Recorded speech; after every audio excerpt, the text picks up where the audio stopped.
All four of our living ex-presidents say the killing of George Floyd shows how America has failed to overcome its racial divide. As Ed O'Keefe reports, former President Barack Obama brought up the issue for the very first time on camera just yesterday.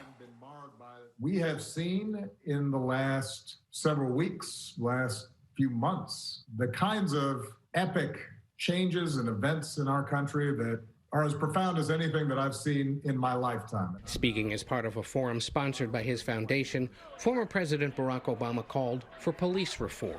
Chokeholds, strangleholds, just saying that's not what we do.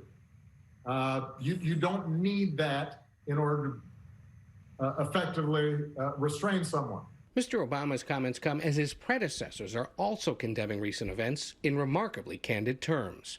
Former President George W. Bush said he's anguished by the brutal suffocation of George Floyd and that it's time for America to examine our tragic failures.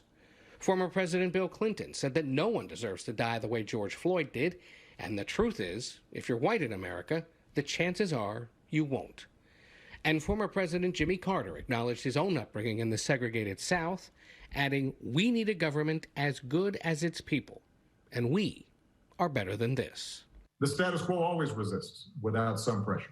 In the town hall, he spoke directly to young men and women of color, who he said have witnessed too much violence and death. Too often, some of that violence has come from folks who were supposed to be serving and protecting you. I want you to know that you matter. I want you to know that your lives matter, that your dreams matter. Mr. Obama also praised police officers who've been marching with the protesters and showing restraint, and acknowledged that there are many police chiefs out there that are also pushing for policing policy, new policing policy. Look, historically, former presidents try to stay out of the spotlight after they leave the White House, but in recent weeks, Mr. Obama has shown by endorsing Joe Biden and vowing to campaign for him, by speaking out about President Trump's leadership during the coronavirus, and now this forum on police policy, that he's going to be a completely different and much more vocal former president. Gail?